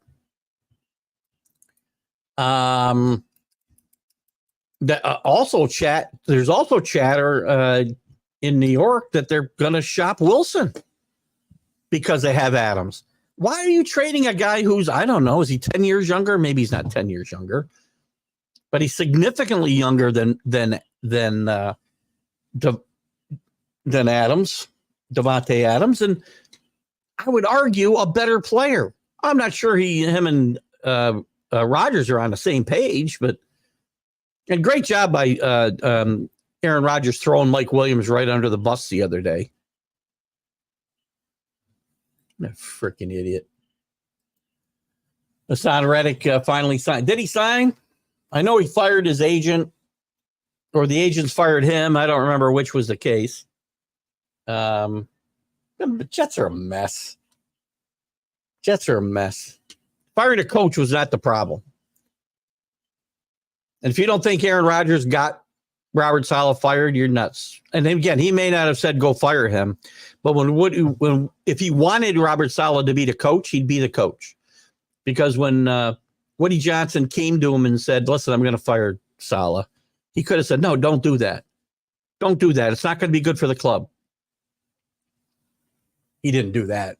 So again, whether he got him fired directly or indirectly, he still is responsible for him not being the head coach in my mind. Kenny are on opposite sides of the aisle, but there's no better friend out there. Agreed. Kenny and I disagree again, as far as the aisle goes. Well, I mean, many of my friends are on my side, but many are not. And everybody has a right to their opinion. The bigger problem we have is the fact that we're giving the horrible choices that we're given in general. So I'm not sticking up for bad umpires, but I see 200 plus pitches a game and miss 10. So that's about 5%. And a Hall of Fame hitter fails more than 66% of the time. So let's get off these guys a little bit. The only next thing is a computer, and that will not be fun. Oh, that will be fun. Not, sorry. I agree 100%, Kenny, on the whole. Guys like Angel Hernandez, though, give the rest of them a bad name. I had this conversation with Dale Scott, former Major League umpire, was a guest on 101 a few years ago when he was promoting his book. And Dale was a classy umpire and a good umpire. And he was upset about the bashing in one of the groups, actually the group that Greg Rawlings runs. And I hope Dale's still there, because there was a lot of bashing, and most of it was geared towards Angel Hernandez, quite frankly. And I've done it, but overall, these guys do a great job. And I didn't understand why any of them would defend somebody who makes them all look bad. because the problem is one guy is so bad, and it's covered so broadly that the overall opinion becomes that all umpires are like that. There's only a handful of guys, and Angel Hernandez is the face of those guys. Overall, I agree with Kenny. They do a great job. I'll run that. You want me to run that ad real quick? I love this kid's energy too, by the way. And we're going to put up the while we do it, we'll run this. But since we're got about a half an hour left, we'll run this ad one more quick time. I love this kid's energy. And enjoy it. We'll be back at SeatGeeks. Football season is here, and SeatGeek is my go-to for buying tickets. Now, with SeatGeek, every single ticket is backed with their buyer guarantee. We've all had plans change, and when you can't make it to the big game, SeatGeek has you covered. They're the only ticketer that allows you to return your tickets ahead of the event for credit with SeatGeek swaps. So when things come up, I know that my tickets won't go to waste. So what are you waiting for? Download the SeatGeek app to maximize your possibilities and shop live events with confidence. There you go, SeatGeeks. He had some great energy. You look like his head was on my body for a minute there. Really, really good stuff. And SeatGeeks is a big sponsor of National Streaming Sports and this show. So please, when you need, use your QR code. Kenny asked how to do it. I didn't explain it. You take your phone camera and you scan that code, and it'll bring up a link, and you push it, and you'll come to the site. Where you can download, you should be able to download the app. Chris Fgrave is the radio voice. He seems to have several voices that he used. He used a different voice when he was in the 2-minute rant the other day. I got to get to the football picks here in a second, which I did not bring up. Well, I guess I can do it through here. You get ready to do this, and we'll get to your comment there in a second, Danny or Chris. Fun fact about the old exhibition stadium in Toronto, it was originally built for football, going left to right. So for a baseball game, if you sat in the upper right, you could be 800 feet away from home plate. There were years, there were a lot of bad stadiums, either football, because, you were using baseball stadiums for football and football stadiums for baseball, and Dodger Stadium, not Dodger Stadium, the Dodgers, I think, Danny, you can help me here. They played in the Coliseum, I think. And if I'm not mistaken, it was about 280 feet down the right field line or something. It was crazy. The Jets signed Reddick, and they forgave the $12 million. I thought the fine was league mandated. I don't know that the league can mandate fines on teams, players holding out. I think that's a team thing. I'm not positive, Rick. If it was a league thing, they could not forgive the $12 million. I think that was a team fine that was leveled on him for every day he missed. You have to like the Catholics over the convicts. Go Fighting Irish. Listen, if I wanted to get in the dirt here about the convicts and the Catholics things, I could certainly go a lot of directions, which I will not do on this show. Just saying. Billy's lady is very attractive. I thought she was there with somebody else. Like she could have been with Billy. Is that what you're saying? Or are we talking about at the cantina? I'm not sure. Just reading that, I guess I could have there could be a couple of different contexts at that question. Oh, since Lennon is half foreign born, Patriots may be the fandom hated even more than usual in the UK. Good call, CA. We're used to being hated. That's okay. Michael Gout, one day I'll visit New York and see all the sights in the sports stadiums. One place I want to go is Brooklyn to visit the ghost of Ebbets Field. Great call, Michael. I believe, and Danny might know better than I, even though he's a California guy. Because all the times I've been to New York, I have not gone to see any. I've not gone to Brooklyn to see where Ebbets Field used to stand. And by the way, if you're a Dodger fan and you don't, Michael, check this out. If you are a Dodger fan, or you're interested in Dodgers in Ebbets Field, then listen to the old Frank Sinatra song. There used to be a ballpark right here. It's a great song. It's about Ebbets Field. I'm sure Danny is well aware of it. Comsfella is the best in the business at Volunteer Stadium. Can't remember his name. I'm not sure what that is. Solstice 7-0 Patriots. And by the way, the Patriots are driving again. Talks of London being first international franchise location during month-long event. I don't know how it works. I don't know how it'll ever work with a team permanently located in Europe. The logistics are just too much travel for that team. I just don't think it'll ever work. The Jaguars have been mentioned as London with a relocation there for a decade. Pats did score, and they're driving again right now. Not sure how long ago that was posted. Wish there was a timestamp. So, there is a timestamp, 9:46. So I'm about 15, I'm almost 20 minutes behind, guys. I apologize 100%. We're trying to catch up.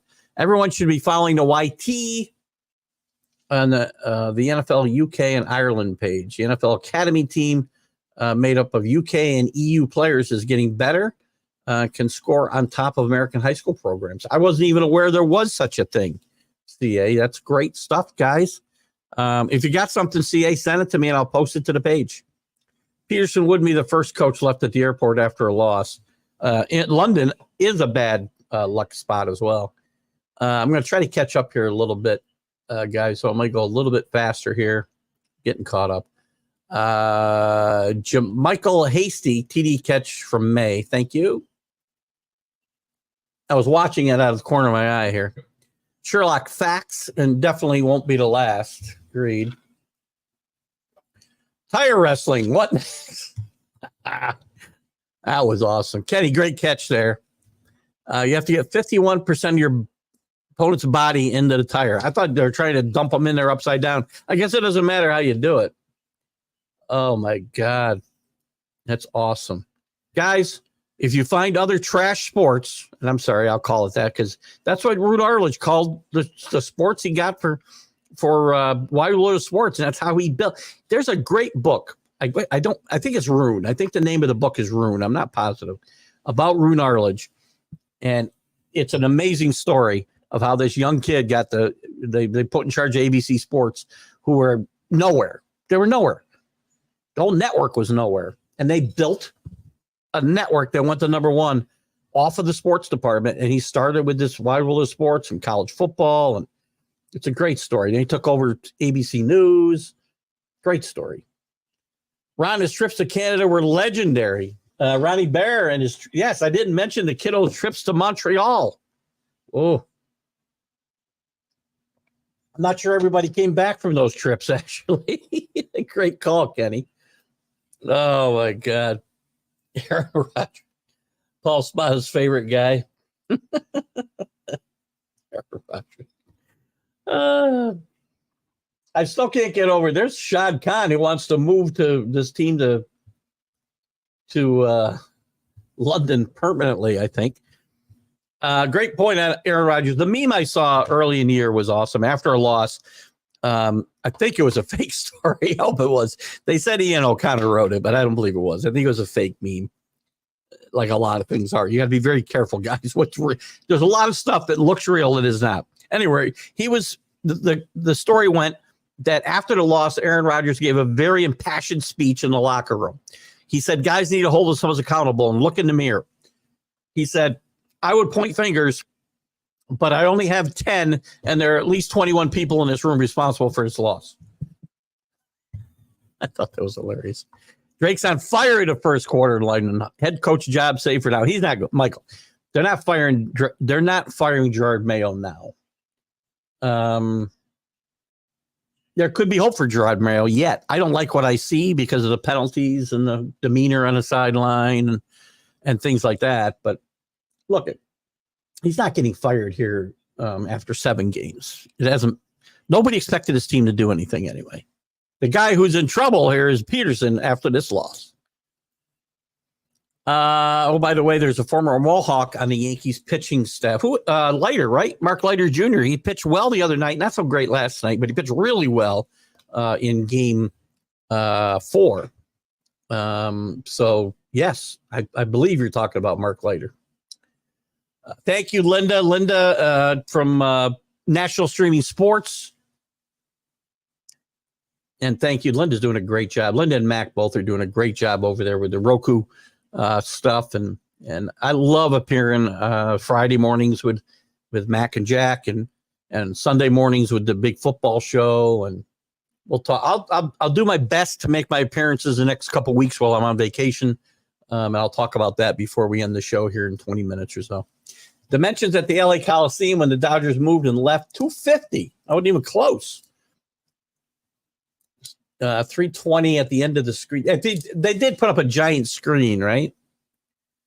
Left center where the fences were, center field. That's like the old Yankee Stadium, and right field down the line 301. It was a weird place to play baseball.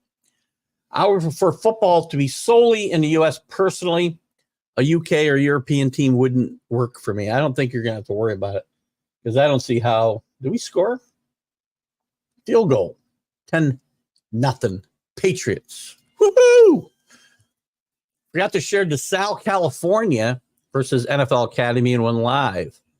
But sharing why YouTube pages at TGI Sports Talk Fantasy Chat now. Okay, cool. All right.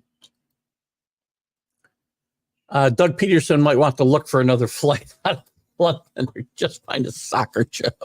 He could be the next Ted Lasso, right, Danny? Let me get to the well, we got a minute. We're 10 after. I've caught up on comments. I did a pretty good job there, didn't I? Oh, let's review the picks here, shall we? We'll give you the leaders, and then we still got some fantasy generic ESPN picker leading the way with 60 wins, 10 wins last week.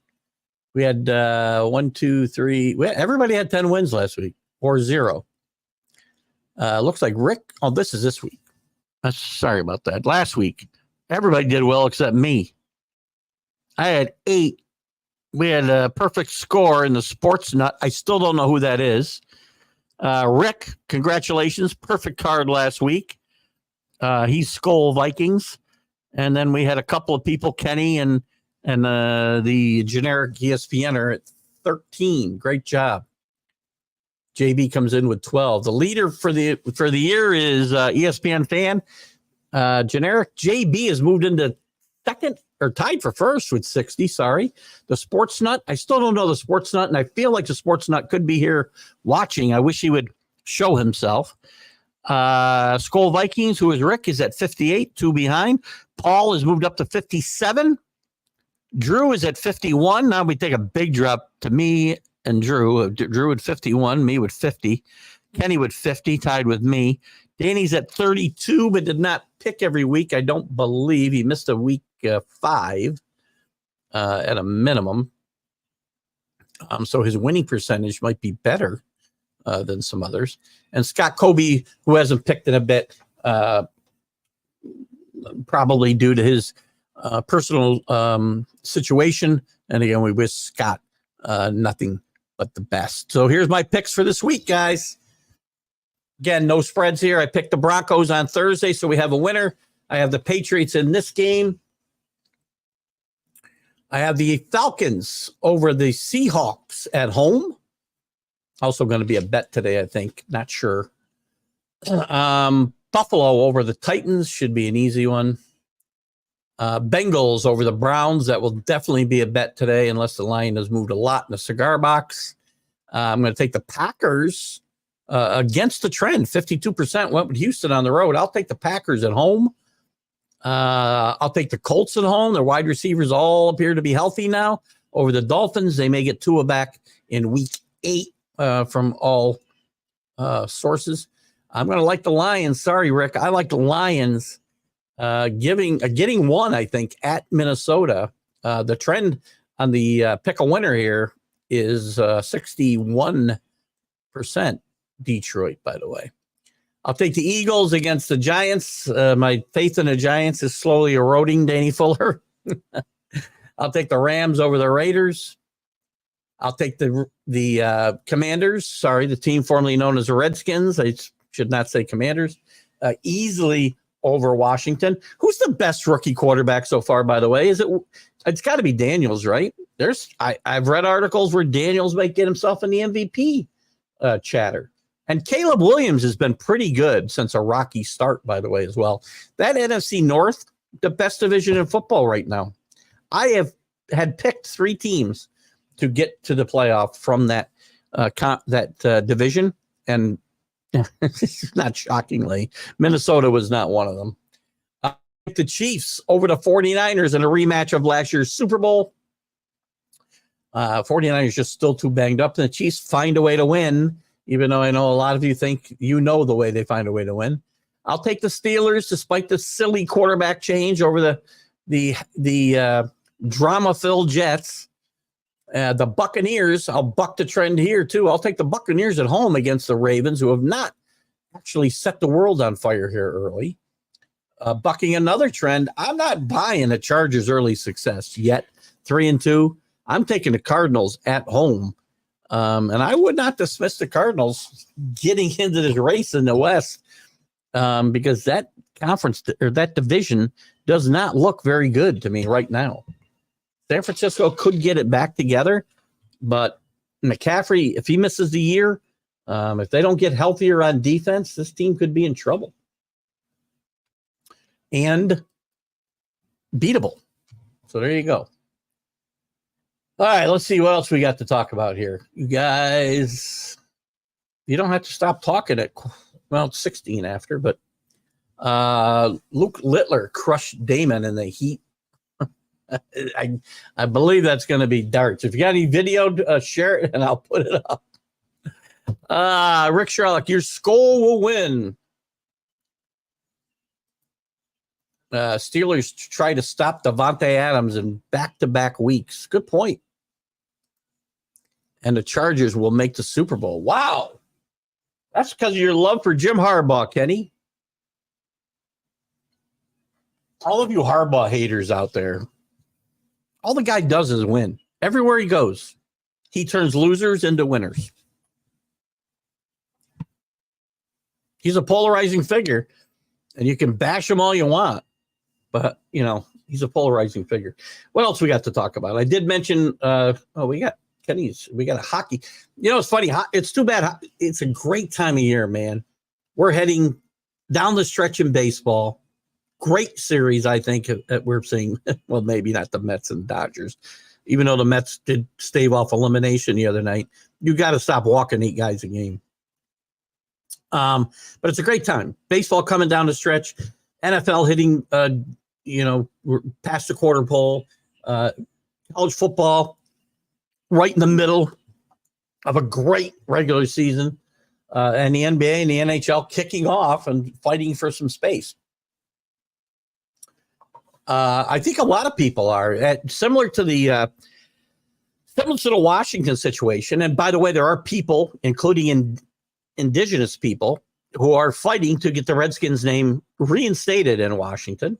The family of the former Native American who was used as the model for their logo are part of this group that is fighting to restore the name. I was okay when they went to the Washington football team. So I think the Washington Hockey Club or the Utah Hockey Club is a perfectly fine name. Now they'll come up with some silly name later on, but I think it's fine. I mean, everybody could be named the whatever location hockey club if they wanted. But I think I'm fine with that too. I can tell you too, a lot of the people that I work closely with are located in Utah and they are excited. One of them is a Canadian transplant in Utah, and they're very excited about having hockey come to Salt Lake City. Nope, the band, in fact, nope. He has not hired Kaepernick yet, by the way. Just saying. I know this story has been widely reported, and there's a chance that next year Colin Kaepernick will be on that staff. A chance. He's not on the staff right now. So, and nothing is official that he'll be on the staff next year. It's just been discussed. And who cares? And again, that beats up my side of the aisle, right? I get chastised by my side of the aisle when I say I could give two craps about Colin Kaepernick's political views. I don't care. I don't care about any sports guys' political views. I don't care. I don't care about entertainers. I don't care about any of them. Constantly, I've got to listen to, and this isn't about you, Kenny, or anybody here. I don't want you to think it is. There are people that this would be pointed at, but you're not one of them. They get on about entertainers and their political views and on award shows. First of all, there's a thing on your TV called a channel changer, or maybe that's not the official name. Change a channel. If you don't like what somebody's saying, I don't like what they're saying either. I could care less what they say. Doesn't affect me a bit. I can change the channel. But when I got to see you come up on my feed, which I can also scroll past you, which I do. And again, that's not anybody here. A lot of times I have to listen to people complain about people who are, have some fame. We have to listen to their political views. I may not like them either, but they're entitled to their opinion, and somebody's willing to show them whatever. I've got to see your crap every single day in my feed. So get off your high horse and just freaking, move on. Danny's polarizing. He's polarizing. We're all polarizing. I'm polarizing. No way to charge it. I didn't say. Oh, Kenneth. I thought. Well, Kenny may have moved on from the carrot juice. I'm not sure. He can speak for himself. Kenny's going to see friends in Charlotte and was told not to mention I'm from New York. Why? Might be because of their views. I don't know. I'm not sure why that would be. I spent considerable time in North Carolina over the last decade. Not considerable. I mean, several trips to not Charlotte specifically, but North Carolina.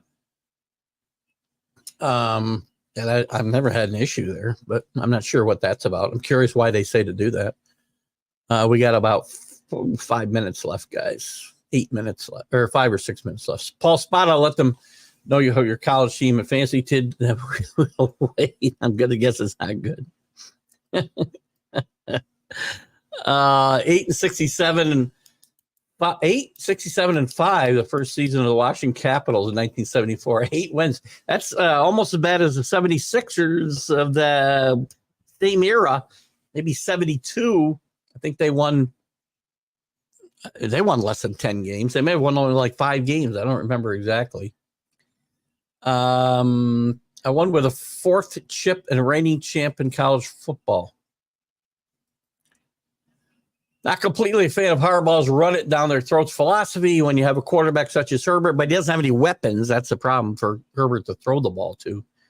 Drew, that's part of the problem with, not part of the problem, but part of the reasoning for Harbaugh's balanced attack, as you say here. And that was during his heart arrhythmia. Don't believe Dobbins will hold up during carrying the heavy load. Carl Edwards was supposed to be the guy. I think it was Carl Edwards, but he got hurt too. Jags driving. I got a commercial now. Vikings may miss Blake Cashman as much as the Lions miss Aiden Hutchinson.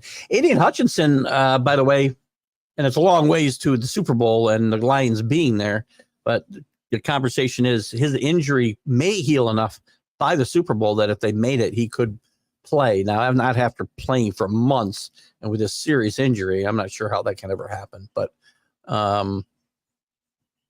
I like the Lions today. Listen, the Vikings have been a great surprise. Did they score? I had looked away, and TV is like literally 2 feet from me, and I did not see it because I'm concentrating on you guys and giving you the best that I got to give you. Jags, what? The Chargers have had great quarterbacks that never win. I'm not counting Leaf. I hope not. Who they had that was a great quarterback, by the way? Dan Fouts was a great quarterback. John Hadel, he was done by the time they got to the NFL. They traded him. So other than Dan Fouts, I can't think of another guy. Maybe I'm missing somebody. Philip Rivers, I never thought it was a great quarterback, but whatever. Sports, potato, beer. Good Sundays to us all. Yes, I got along. We're going to meet. Got to go out, watch some football. I'll probably listen to this game on satellite radio on my way up. Call Tony Bruin and see what he has cooking for a show he wants to do, and see how I can help. And then we're going to meet my stepdaughter and son-in-law and my granddaughter for dinner after football, about 5:30, because we won't see them. We're going away Friday, and we'll be gone for nearly 2 weeks, 12 days. Charlotte 7-59, Bobcats before the Hornets. May text before. Hope you have a great trip. Traversing the Atlantic, as do I. Thank you, Drew. I can tell you I need it. Need to turn off work. You guys will see me. Let me talk about this. Absolutely. They traded Breeze. Well, they traded him. He wasn't great when he was in San Diego. He was okay. They're due. That sounds like an episode from the Last Man Standing. You guys have been great today. Listen, little update real quick before we go. What time we got? I got about 2 minutes.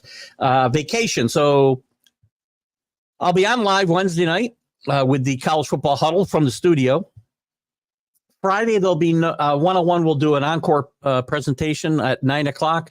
I'll try very hard to do a Major League Baseball update from the ship at some point. Again, all these shows are going to be I'm going to try to get them all done before the Roku time of that day. They may not be exactly at the normal time. I'll try to give you guys the best update I can, but make sure you go to TGI Sports Talk and follow the page. Don't just like it. Make sure you're following the page. Go there now. Make sure you're following. When I go live, it'll prompt you that I went live. We will do the Major League update hopefully sometime Friday. Sunday, we'll try to get on the big football show at 8 o'clock. We'll do our stream of consciousness for, I don't know if it'll be 2 hours. My wife might kill me. But we'll do a couple hours of the stream of consciousness at 8:30. We'll do whatever. We'll do sometime, I should say. That will be the next 2 Sundays because I'm on the ship from Friday until the 12 days later, whatever that is. So Wednesday, the following Wednesday, which again, I don't know the dates. I apologize. I'll be on the ship and we'll do the College Football Huddle at some point before 7 o'clock. And then the same thing Friday. We'll get the Major League update done sometime before 3 o'clock. 101 will be a encore. And then the Sunday stream of consciousness at 8:30. And then we'll be back for the whatever date it is, the 6th, I guess. We'll be back in studio for the College Football Huddle. So that's kind of our holiday schedule. We'll see you guys all on Wednesday before that, hopefully. Love Clearwater. Hope the Chargers and NBA Flippers never hang a banner. Thank you, Danny. Had a lot of fun. Love it. Listen, I'm so happy you get up at 5:30 to join this show. You have no idea. You guys are all wonderful. That's a great point. You can also follow on YouTube and ring the bell, and you'll also get notifications. Thank you for that reminder, Danny. Guys, we'll see you next week. We'll see you Wednesday night, and then we'll see you next week live from the Caribbean. I'm not sure. Let's see, Sunday. Yeah, we'll be in the Caribbean by then. We're leaving out of New York, just so you know, and coming back to New York. Where I'm going otherwise, I don't know. Follow me on Facebook, and you'll know. Guys, have a great weekend. Bye-bye. Football season is here, and SeatGeek is my go-to for buying tickets. Now, with SeatGeek, every single ticket is backed with their buyer guarantee. We've all had plans change, and when you can't make it to the big game, SeatGeek has you covered. They're the only ticketer that allows you to return your tickets ahead of the event for credit with SeatGeek swaps. So when things come up, I know that my tickets won't go to waste. So what are you waiting for? Download the SeatGeek app to maximize your possibilities and shop live events with confidence. You're listening to Keith Engle, the host of TGI Sports Talk, on the National Streaming Sports.